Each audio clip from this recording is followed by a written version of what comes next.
This week in the Hollywood in Toto podcast, Trump derangement syndrome took a serious turn, and it's no laughing matter.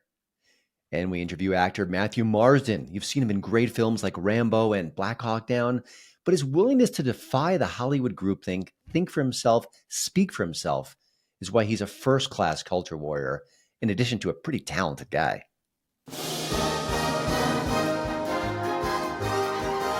Welcome to the Hollywood in Toto podcast. Entertainment news and reviews without the woke Hollywood narrative. Free speech, free expression. Now that's entertainment. And here's your host, award-winning film critic, Christian Toto. Before we start, I hope you'll give the Hollywood in Toto podcast some love on social media, a like here, a subscribe there. Every little bit helps, and we do appreciate it. Director Rob Reiner hasn't made a good film in a very long time, but to be honest, his Trump derangement syndrome has kept me entertained for years. Just go on social media, check out his feed on X, and it's just a cacophony of outrage and furiosity. Is that a word, furiosity? If it isn't, it should be. Just absolute passion against all things Donald Trump. He's been doing it for years. It's kind of like performance art. It's really almost as good as anyone can deliver on the subject. He is the best of the best. He is Trump derangement syndrome. The movie, you could say, in deference to his great career as a Hollywood director. But lately, I'm not laughing as much. As a matter of fact, he recently left X and went to Blue Sky, which is where all good progressives have gone following the election because they can't really hear opposing points of view. It's too terrifying. But when he's been on Blue Sky and when he's been sharing messages about what his mental state is, it doesn't really sound good. Listen, we can all have policy differences, but there's something about the way Rob Reiner interacts with the Beltway. It doesn't really feel healthy. And now in recent days, he's proven just that. He sent out a series of messages on Blue Sky, and the most recent one talked about checking into a facility. He said he's shutting down social media for just a few days. He's checking himself into a place where he can rest and relax and disconnect from the political scene. Now, on paper, that's a wonderful thing. I mean, I think that would do all of us some good. Sign off on X, maybe go for a hike, spend some time with your family, think about what really does matter in life. Those are all positive things. But he's checking into a facility. Again, that's what he described, what he's been up to in recent days. It's too much for him. He can't handle it. He's built himself up into this frenzy where he can't process what's going on with Trump's reelection. Now, you could be disappointed with Trump's reelection. You could fear that he's going to be a terrible candidate. We just don't know. But the fact that someone like Rob Reiner with enormous wealth and certainly celebrity cachet had to take a time out, professionally speaking, suddenly I'm not laughing at his Trump derangement. I'm legitimately worried about him. And of course, he's not alone. He seems like a symbol, an icon of what's happening in our culture. We've gone too far. We've taken politics way too seriously, and we've absorbed all the fake news we can handle and then some. And it's turned us a little, for lack of a better phrase, mental.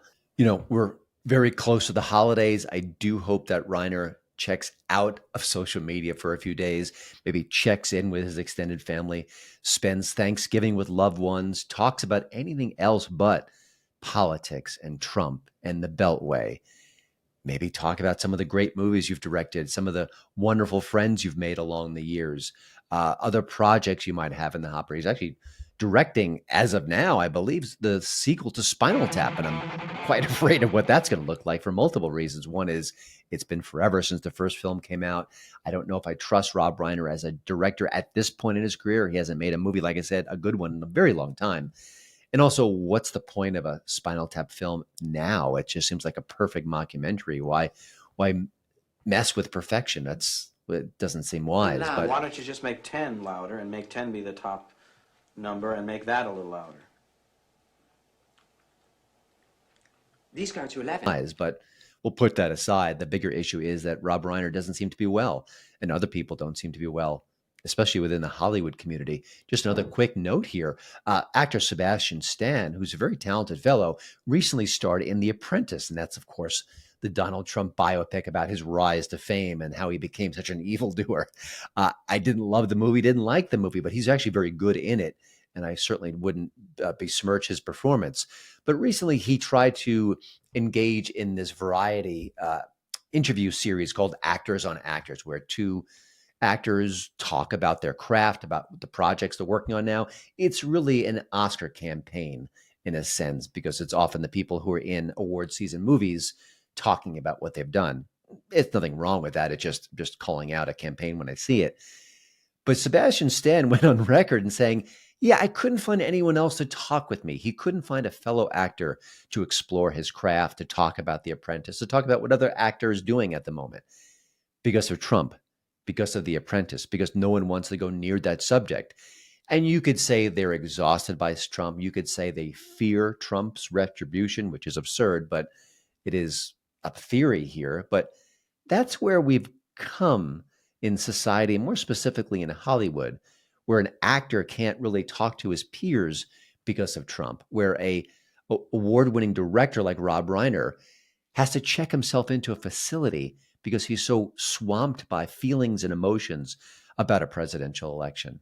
None of this is good. I feel like in a way, this is a sad snapshot of where we are as a culture in 2024. And I blame the media for a lot of it. Why?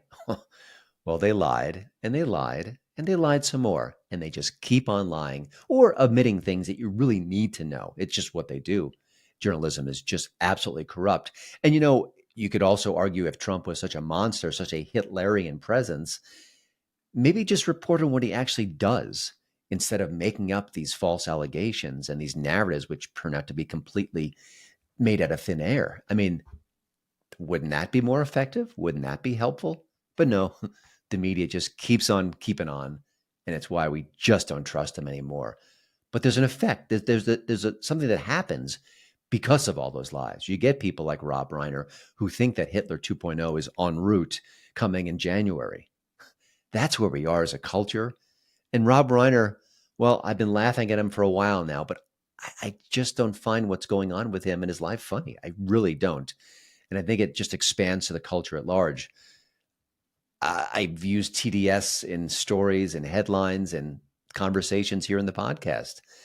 I'll probably continue to do so to a degree. But the joy, the silliness, the mirth around it, the fact that I'm mocking people who are over-exaggerating what's going on in our culture, it just doesn't feel right. It doesn't feel the same. I think that Rob Reiner is a symptom of what's happening.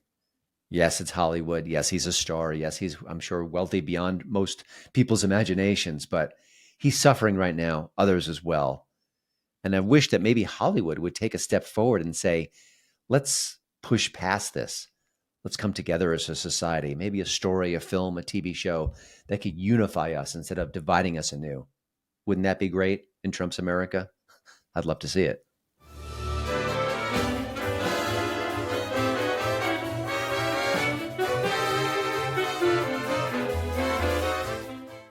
Actor Matthew Marsden is part of an exclusive Hollywood club.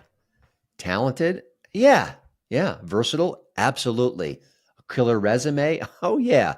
Movies like Rambo, Black Hawk Down. He's done a lot of good stuff in his career so far, and it's obviously still going. But what I mean by an exclusive club is that one of these very few conservative actors who is outspoken, who talks about his political beliefs, who shares what he thinks about what's going on in the news these days. And he's like Scott Baio and Kevin Sorbo and James Woods and John Voight and Dean Cain and a very select group of people who have just said, hey, this is what I think. This is what I believe. You can take it or leave it. And most, if not all of them, have been punished for thinking that way and sharing their thoughts.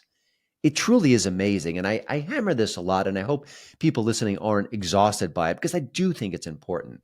There is a small subset of actors in Hollywood who just lean to the right and don't mind saying it a time or two. They're not raging against people on the left. They're not saying that they're monsters or evil or wicked. They're just speaking their minds. And for that, they're punished in various ways. Some, like John Voight, suffer little punishment, I'd say. He seems to keep on working even into his 80s. Others, like James Woods, find their careers basically screeching to a halt. James Woods hasn't had a major role since I think 2014 in Jamesy Boy. That's just unacceptable. A first-class actor, an Oscar-nominated actor, doesn't get work anymore because he has the wrong beliefs. Amazing. But Matthew Marsden is one of them. He does still keep working. I'm sure there are gigs he loses, but he finds a way. It's one of the things that we talked about in this interview is that you have to be resourceful. You have to kind of use the tools you have, the skills you have, and make a living and support a family and keep being creative despite the odds. Is one of many reasons why I wanted to have him on the show. Again, he's a very good actor as well, and that certainly doesn't hurt.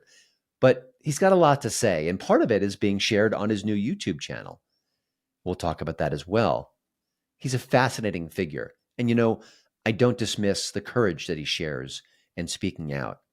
And when he does, there's a lot of talk about celebrities and endorsing candidates and shut up and sing, and I get that, but at the same time, it's the quality of what they have to say. An Angelina Jolie can be very eloquent about political issues, and she may be on the left. And a Ben Affleck may have something to add to the conversation, and he's certainly on the left. I think it absolutely qualifies when it comes to Matthew Marsden. Good actor, fine resume, but what he has to say about politics and culture and life, it's well worth hearing. Check out the interview. I think you'll agree. Well, Matthew, thanks for joining the show. I think the best way to start is just a quick recap from your perspective of the election. It's on everyone's minds. There's been so much fallout in so many intriguing ways, and we'll get into that in a minute. But I guess as an artist, as someone who works in the Hollywood industry and often with around the perimeters, what was your take on what happened, and what could we see in the months and years to come from it? Well, I think that running up to it, most people, certainly that are central, like in the center or on the right, were very, very concerned about the direction that the country was going in. Certainly concerned about the election itself as well. I think that, the way that it went down, I mean, look, Joe Biden hasn't really been there for a very long time, right? I mean, we know that he's declined mentally for some time. And Kamala Harris comes in, and she's a terrible, terrible candidate. I mean, I think she had less than 2% approval when she was on stage trying to go for the presidential nomination back in the day. So, I mean, I was very, very concerned with the direction that the country was going in. And, the mainstream media is pretty much all in the can for the Democrats. So it was a little bit concerning, but I think that a couple of things really changed the landscape of the election. Certainly, Elon Musk buying X meant that you couldn't suppress any information. You couldn't suppress people's voices anymore because they just go on X and talk. So any kind of potential fraud that might be out there, any shenanigans would be exposed. And I think that was really great. And also, you got to hear what both sides had to say, and that was very much suppressed, and we know this now. Dr. Aaron Kheriaty talks about this, how in 2020 the government, and it's in his book, the government worked to elevate certain voices and suppress other voices, and we all kind of felt it, but it's that kind of nebulous thing out there that you can't really put your finger on. And so I felt like the message was really getting out. And it was just really, really encouraging. I mean, look, it has to be personal for people to get involved, right? We've seen this over and over, and when the price of eggs just rockets, and the politicians tell you, no, you've got it great, and then you're seeing this rise in crime, the rise in unfettered illegal immigration, which is affecting all kinds of communities that it didn't before, especially the minority communities. You can't lie to them anymore because it's actually happening. So I think that I was very relieved because I was concerned about the direction of the country. And with Trump's appointments, I've been ecstatic, to be honest. I mean, he's going outside of the norm, which is needed. I think we don't want, but the American people didn't vote for more of the same. So I'm really hoping that this is going to unleash the American engine. Like just cut the bureaucracy, get rid of a bunch of these agencies that we don't need. We know that the Department of Government Efficiency is going to come in and chop a lot of things, and it's just very, very exciting. I think it's very exciting. The one thing I want to drill down on is I love Hollywood. I built my entire career on reviewing movies and talking to actors and just experiencing the films that I love and sharing the good word. And to me, I don't really care that I don't agree politically with a George Clooney or a Tom Hanks. It doesn't matter to me. But I really have been burned by the fact that a lot of these major stars have not really taken up the fight for free speech against censorship. Justine Bateman just did. And, listen, she's not been in the spotlight for a very long time. I know she's doing different things. I'm not diminishing the work that she does, but she doesn't have that celebrity cachet of a Jennifer Lawrence or a Denzel Washington. And so many of these figures have just been stone silent. Why do you think that is? I mean, obviously it doesn't apply to you, but it really dovetails directly into their craft, into their careers, into their livelihoods. And you think they would be on the front lines, politics be damned. And they're not. What's your take on that? It frustrates me. Yeah, you'd think, because, I mean, look, just taking it down to the craft, right? Because I think that we, as actors are seen more as celebrities these days instead of looking at, their craftsmen that produce a product. And as an actor, you should be always striving to find the truth, right? Whether that be the truth in a script. There's that great line in Tropic Thunder, I don't read the script reads me, right? And that's the way that the industry's been going for a long time, is in actors have wanted the scripts to fit them rather than them go and try and find the truth of each part of it, whether it be the truth of the story, like I said, or the truth of the character. I mean, there's that old cliche when people say, my character wouldn't do this, right? So you'd think that pursuing the truth would be very, very important to them. Clearly it's not, because if they did, that they would, like you said, they would look, I mean, this is just on the truth part of things. This is just like wanting to find out what the mainstream media, whether or not the mainstream media is telling the truth, right? Which clearly it hasn't been for a long time. It's, nobody's really, very few people, should I say, have looked across to the other side to see whether what they're saying about, say, for example, Donald Trump is true, right? Which we know for the most part hasn't been true. And this has been proven over and over again, even with something like the Steele dossier. It's been proven to be false. And yet people still come out and say that it's true. And I think that what you're pointing to is the lack of critical thinking and fairness. There's an additional element to that, which is you are alienating 50% of your base. Shut your mouth, right? Like I would never have spoken out if they would have let me alone, right? If they would have just said, hey, just live your life, but they don't. There's this weird kind of like royalty aspect where Hollywood now feels like they can talk down to the serfs because you don't really understand, right? And part of that has been an enabling in the industry of DEI hires that aren't qualified to do the job, but they just keep rising. It's that Peter principle, right? They keep like failing upwards. And now you're seeing it with the fact that, Christian, they don't care about Tolkien because they're way smarter than Tolkien. They don't care about C.S. Lewis. They're way smarter. And that's why you're seeing, they don't care about Snow White. Snow White was archaic, right? That was of a bygone era. Those guys didn't know anything. We are much smarter, right? And there's this kind of arrogance that is coming with these people that didn't really ever have to work to achieve their status and their money. And they're being rejected wholesale because, again, it all comes down to, is that true, right? Is a story true and great from the 50s or the 40s or the 30s?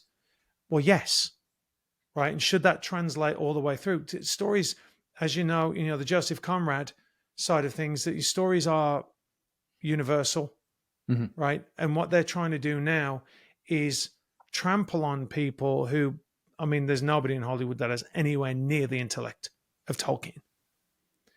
But they still try and tell you that they are better, right? That they know better.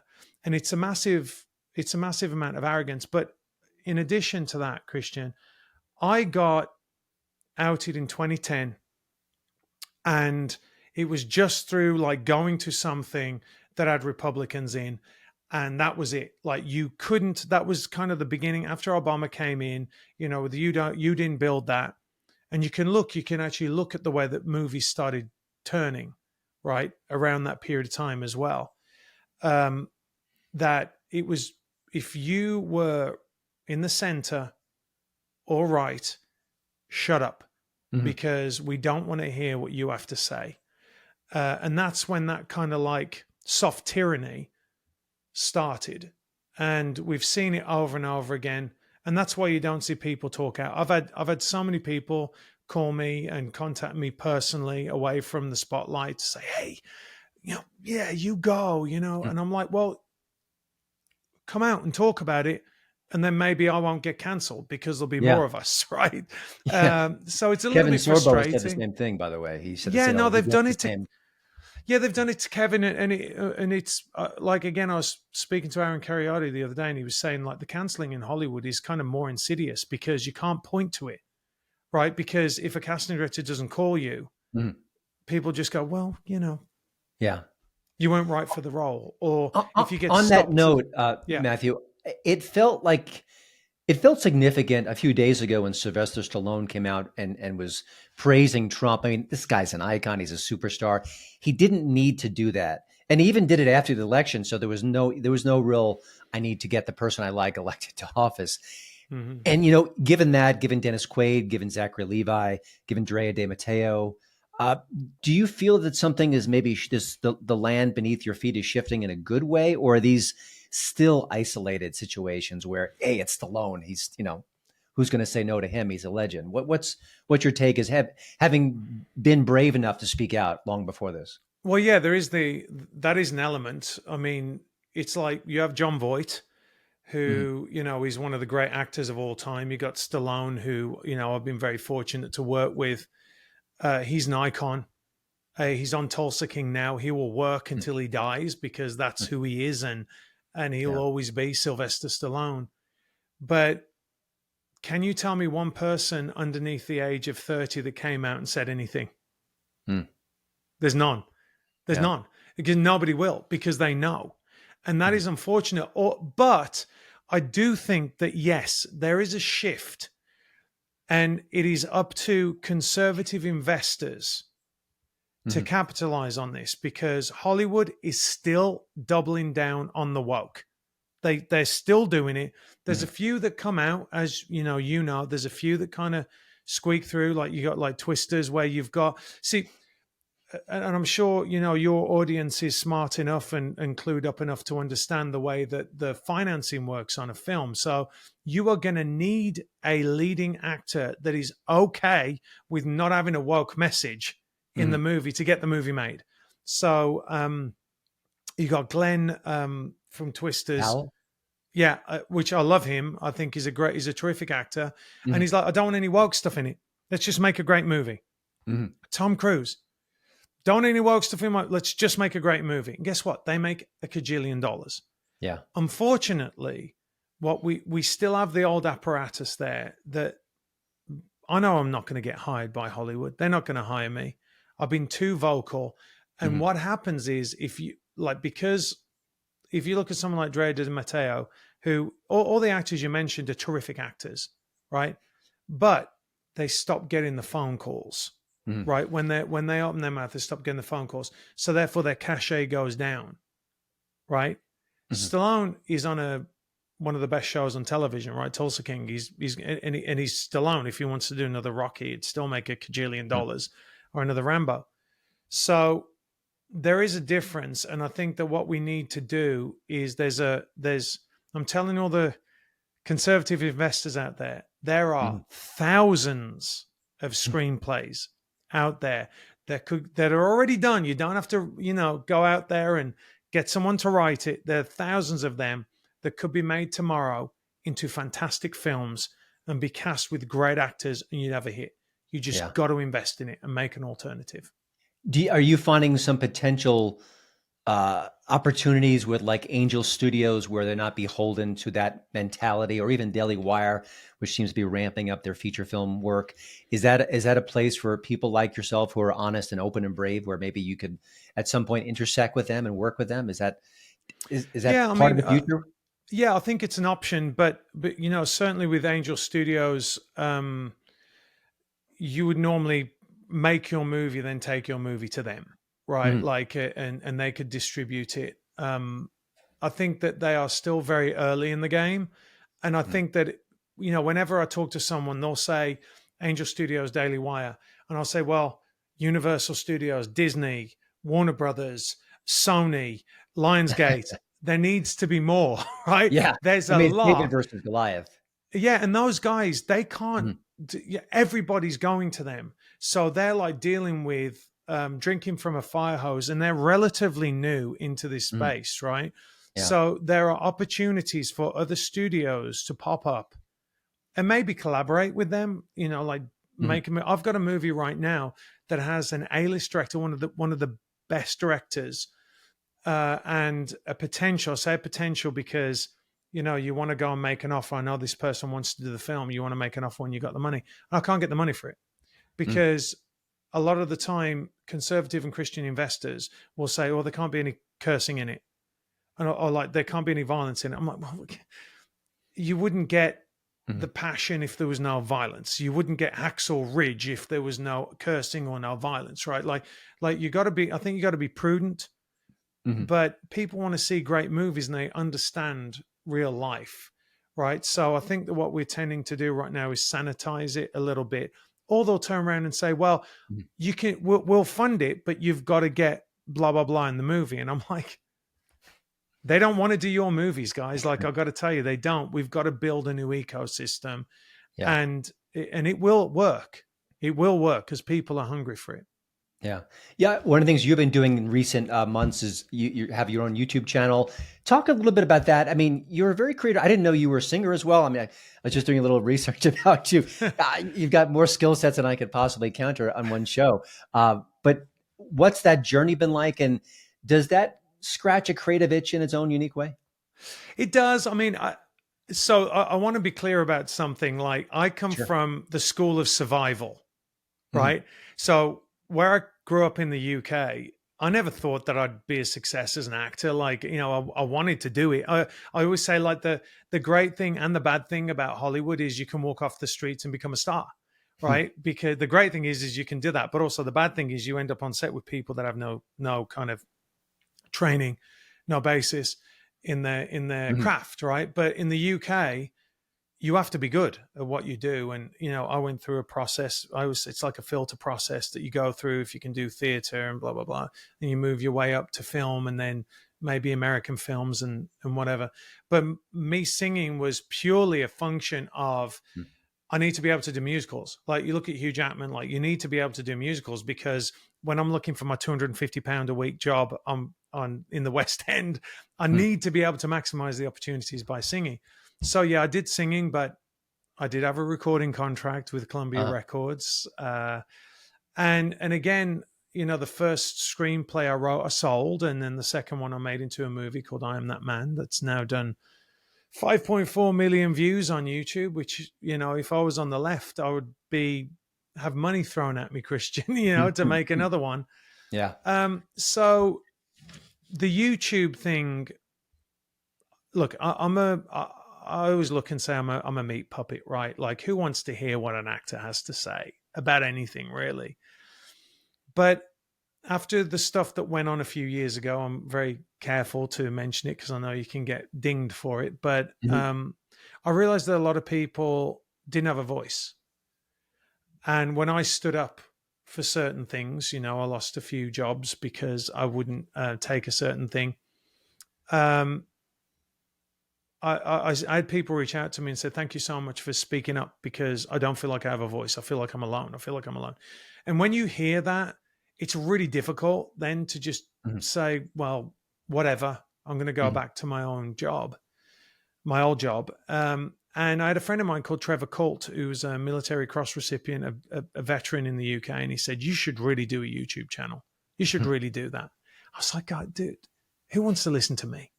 You know what I mean? Like, I don't mind doing interviews about roles or characters and all that kind of stuff, film, but who really wants to listen to what I have to say on culture and politics or anything like that? And he said, no, I really think you should do it. So I started, and it has scratched that creative itch for me.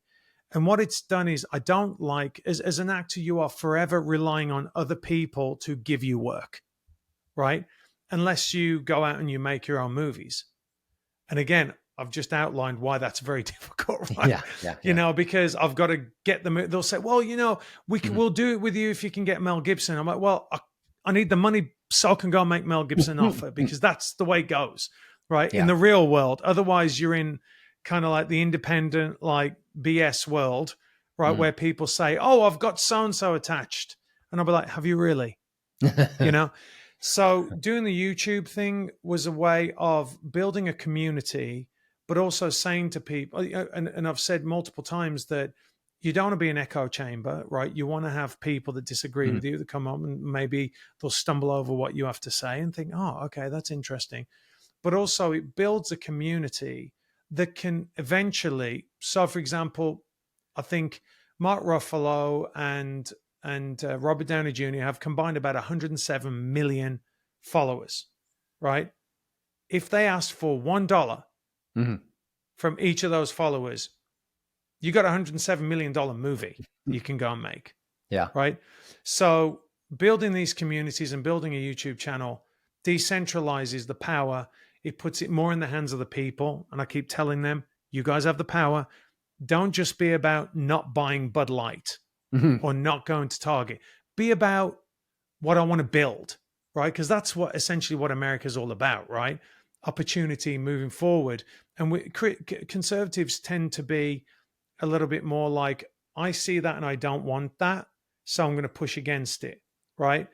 They in the culture, certainly, they're not, okay, I want that and I'm going to go and fund it. You know what I mean? It doesn't, for some reason, I don't know why it is in the arts, they don't do that. So the YouTube channel is to encourage that, Christian. Let's talk to the consumer, someone listening to the show who wants some change, who wants different options at the theater, on the streaming platforms. What can they do on an individual basis to maybe make those tiny efforts to help that become a reality? Well, I think that firstly, they have the power because they have the power of the purse, right? So they're already doing the right thing in saying, I'm not going to go and see that. And we're seeing that over and over and over. Like, I think the Snow White is going to be a massive flop. The Acolyte's been a flop. You know, the American people are clearly saying what they don't want. And it's different to back in the day, right, Christian? Because you'd have your box office numbers and you go, okay, well, it was budgeted at $100 million and it made $10 million. It's a flop, right? But they can kind of like squish their numbers a little bit because it's streaming, right? They don't have to come out and tell anyone, which is good for them. But we're seeing it now with a little bit of a course correction, but they're still going down that route. Yeah. So I think that following people like you, people like me, subscribing and saying, you know what, I'm just going to be there and build this platform, that really, really helps. I don't think people understand, because if I can go to an investor and go, hey, listen, I have 5 million people follow me, that's a built-in audience. That even if even if we sold a movie for $1, I know now that I can make a movie for $5 million and I'm going to get the money back, you know, for the most part, right? Or you can have you can do like a theater captain thing where you say, come out and buy a theater, fill it with people, whatever that might be. But that is how you start making a difference. But also do it with people that have done it before, people who've been in the industry, that have made films, right? Because the amount of people that I see, so this is normally the way it goes, Christian, people will say, oh, I've got a special kind of like, I love George Washington, and somebody out there will go, oh, if I make a George Washington movie, I'll go and ask this millionaire who's got like a real, and then they'll give them money. It's the most bizarre thing. Then they lose the money. And I go, well, that guy had only done a short film. Like, what were you thinking? Like, you wouldn't ask you wouldn't ask someone that played Operation to come in, the game Operation where they used to, you wouldn't ask him to come into brain surgery on you, would you? So go to the people who've done it. And then hopefully, Christian, because here's the thing, there is nowhere for the youngsters to go right now. There's nowhere for them to go. You got young people that love movies that want to make, and they're like, I don't want to go into that industry because it's corrupt, because it's like, they see the P. Diddy things, they see all these different things. They're like, I don't want to be a part of that. So it's incumbent on us to build something separate. It's unfortunately, Christian, I got to say now, I'm part of the old guard and we got to do it for the kids, right? We just do, You can say that. I don't disagree, but also you're thinking like a young person. You're thinking with like a revolutionary who's trying to change the status quo. So good on you. I want to end on a positive note. And, I feel like I often am very critical of Hollywood. I think certainly you are too at times, and deservedly so. But maybe can you share a quick story of working with someone or just a kind of an act of kindness within the industry that remind you that there are good people in there, and maybe they're afraid to speak out. Maybe they're afraid of their careers, but I don't like to just generically demonize an industry. And to give you a quick example, I talked to Bruce Greenwood years ago, and he talked about he was shooting a movie with Kevin Costner, and he was having trouble with his voice. And I think the powers that be maybe wanted to fire him from the movie. And Kevin rallied behind him, gave him the time, gave him the, talked him out of it, and just stood by him. I always think of that as like there are good deeds happening within the film world. And I don't know if you had any stories like that, just one quickie. That we I do. I do. I'll try and be as quick as I can. So after I did Black Hawk Down, I did a pilot with Simon Kinberg. It was actually his first ever job, his first ever gig with Jerry Bruckheimer. And it was a pilot. It was a superhero pilot, funnily enough. And then he's gone on to be the king of superhero movies, right? And I got a knock on my door at like midnight or 1 o'clock in the morning. And it was my co-star, Bethany Joy Lenz, who was on One Tree Hill. She's an amazing person. And she gave me the book, The Case for Christ. And she said, I just thought, that you should read this. And I was like, and then she left. So I read it, and it started my, reversion back to my faith. Right now, she didn't have to do that. Yeah. But she did. And, I don't know if you've seen, she's released a book recently. She ended up in a cult. She had a really, really rough time. But years later, she called me and she said, Matt, can I come to church with you? And we went to church together. Yeah. And she showed me a piece of paper and she said, I found this. And she was praying for me every night while we were doing that show. Now, it doesn't matter whether you're a Christian or not, right? That was an act of kindness. Yeah, absolutely. It's changed my life. And then years later, we're still very, very good friends. I mean, she called me the other day. She was like, hey, Matt, can you come on and do this read it for me for some Lifetime thing? And I just went on the Zoom and did the read through because they lost their person. But there are good people out there, and it's easy to forget that. And she's one of them. Yeah. She's not the only one. Steve Howie's a great person. Graham McTavish is a great person. Sly's awesome. There are good people. And that's why I say, like, not all actors are like this, I promise, because Gina Carano, there are really good people out there. Yeah. And it's important not to throw everyone in one bucket, as it were. Just a quick final note. I met Gina Carano on the set of Terror on the Prairie. Couldn't have been a nicer human being. I was just blown away by how decent and sweet and welcoming she was to a whole bunch of people. So I couldn't agree more. But Matthew, thank you so much for joining the show. You can follow his thoughts, his creativity, what he has to say about the culture. And it is consequential. I've been listening to it. It's good stuff. Just go to his YouTube channel. It's Matthew D as in dog Marsden. You can find it there. And also he's at the same way to find him on X or Twitter at Matthew D. Marsden. Matthew, thank you so much. I talk to this select group of people who are artists who speak their minds. They've suffered for it. And every time I do, I just want to thank them for being brave and appreciate what they do. And I just want to spread the word about everything you do, because there are too few of you out there. And I'm just hoping this changes in the years to come. But until it does, bravo for following your heart and being honest and pure. And I can't thank you enough for that. Oh, thank you very much for having me. I appreciate it. Well, that's it for this show this week. I hope you'll give the Hollywood in Toto podcast some love on social media. And by the way, I just put out a new video talking about the movie that changed my life.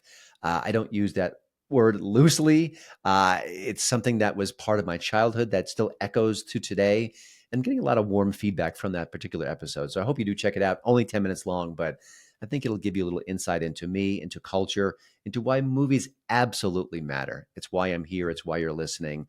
It's why we care about Hollywood, warts and all. Hollywood can deliver some wonderful, stirring memories, and sometimes it can change the course of a career like it did for me. So hope everyone has a wonderful week. Thanksgiving is almost here. Put away the politics. Get an extra side of mashed potatoes. That's what matters. Of course, you want to watch your weight, but listen, break bread with loved ones. Find out what unites us and not divides us. And I'll see you next time.